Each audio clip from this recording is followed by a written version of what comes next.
here in the next couple of weeks. So it'll be curious to, or interesting to see where it's priced versus the tax-free bonds, because there's going to be a spread in there from the tax-free to the taxable, and I'll be curious to see where that is.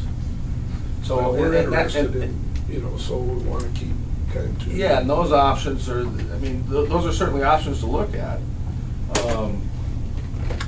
I think those may fall, or at least the BABs or the qualified capital purpose would fall under something where, you know, in the event that you have an unsuccessful election, you still have to get those things done. There's a vehicle that you can do some of the stuff you need to do. And it's not going to fix everything, but it would fix some. And I think I did run some numbers on just the qualified capital purpose. The 10-year, the current that's out there right now, you know, you can do about $1.5 million worth of bonds on that to stay under that 5.2 cent levy, and that's for a 10-year period. But and those are all options that, again, kind of fall outside of an election, I guess. Or but if they're cheaper than our bond we would sell, could we use part of it for that? Well, you could, but not knowing. I mean, if you call an election, you're going to set, you know, you're going to set your you're going to set your, you know, we're calling an election to issue $9.8 million or whatever the number is, not to exceed that amount. I guess you could come back if you did receive other fundings from your application, and you could reduce that 9.8 by that amount. Did you follow me? Mm-hmm. Couldn't you just kind of consider it part of that 9.8? I mean, I guess I'm not following you if you could consider it part of it. Rather than having you sell bonds for 9.8, you could sell bonds for 8. Yeah, if you got awarded $1 million of the QZAP money, then you would do 8.8 or whatever that number. Yeah, you don't. You know, the election. If it looked like it was going to be cheaper, interest-wise, right? We could. You could certainly do that. You could certainly do that. What else was I going to bring up? I guess the other thing was, if you were thinking November election, the last day to get notice to the election clerk or election commissioner would be September 21. So, and again, that's just for your information. I talked to her already. Okay, so you're aware of that, yeah. Yeah, but thanks. Yeah, that's. So we got the next board meeting, we'll have to sign the paperwork. So you'll have that, you do that paperwork? Yeah, we'll prepare all the resolutions. If you decide you want to go ahead and do that, we'll prepare the resolutions and be at the next board meeting, that's probably when it would have to happen. Second Monday. Or second Monday. And we could certainly do that. The other thing, I know I talked with Max briefly about type of election, mail-in versus going to the polls. You know, what have we seen in our experience, and what I've seen is, I mean, it's been all over the board. I mean, we've always kind of been of the thought that the more people that show up, the better off you're going to be. I mean, you get everybody involved, you educate them, and they go to the polls, and hopefully they're on the same belief you are. And obviously it's not going to work, but you're not going to get 100%. It's not going to work. But we think the bigger turnout, the better off you have of having a successful election.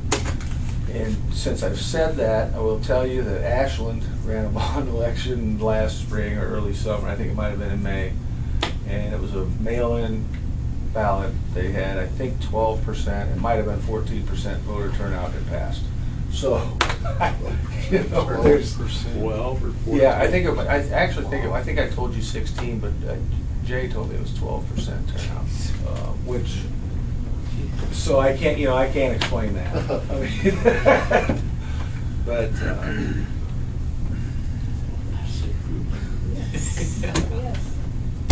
So you're not recommending whether you do a mail-in or a... Yeah, I think Poll. we've seen both of them be successful. I mean, I think some of it there's pros and cons to both. I mean, I think timing of the election, if it's a November election, and weather might be an issue. So if you get a heck of a snowstorm on election day, is everybody gonna get in there?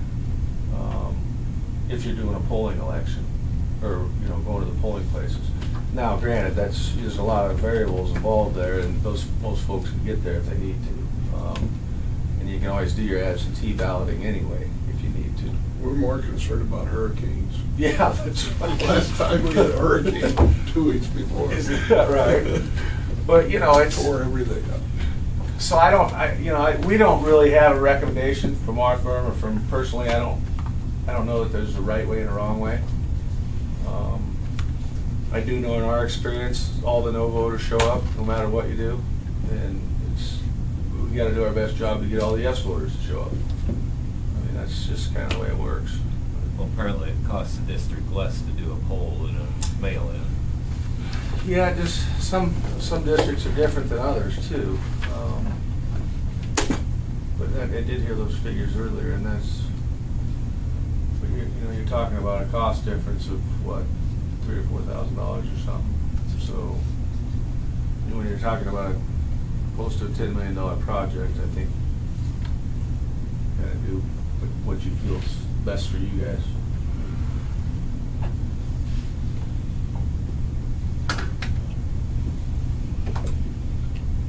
What would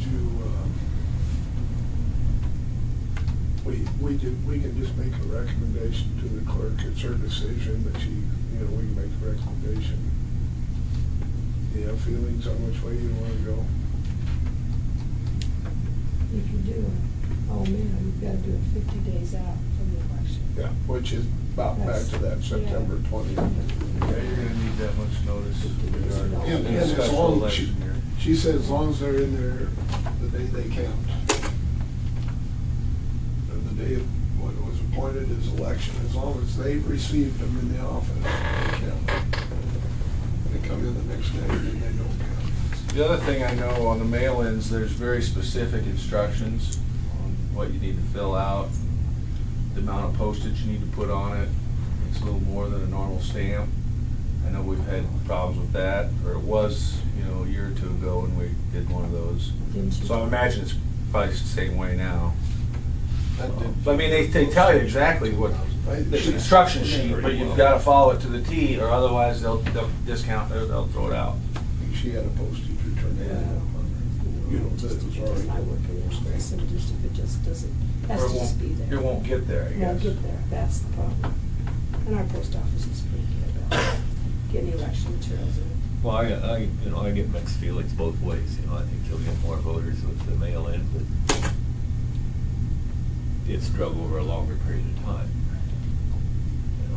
If the discussion is to try to educate the people, if they can vote 15 days ahead of time or whatever, we've missed that. If you do a poll, you've got to clear up until that date. Absentee voters have to vote by what time? Ballots just have to be in there, and then they're in office that day, or they're That does away with your absentee ballots, basically, if you do a mail, but you're talking under regular. Under regular. I think on your regular polling, don't your absentee ballots have to be in prior to, they don't?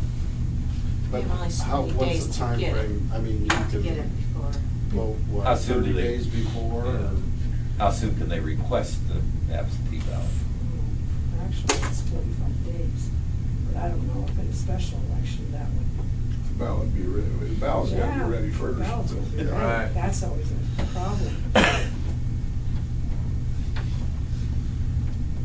We always have 25 or 30 days in advance, but.